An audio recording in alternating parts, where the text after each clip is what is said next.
Good day, mga madam, mga besi. Char! Ing-ani kami magkuan ng nukos. Habwa ang tanan.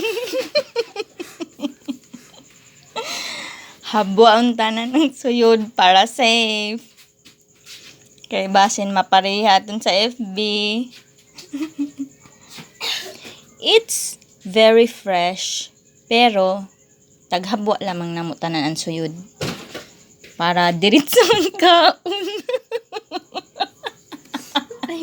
Ay, sagabal. Gabi pa ka fresh, oh. Tanawa. Gabi ka fresh. Sa nukos, no? It's so fresh. Gabi ka fresh. Wow. Super fresh. That's all. Good day.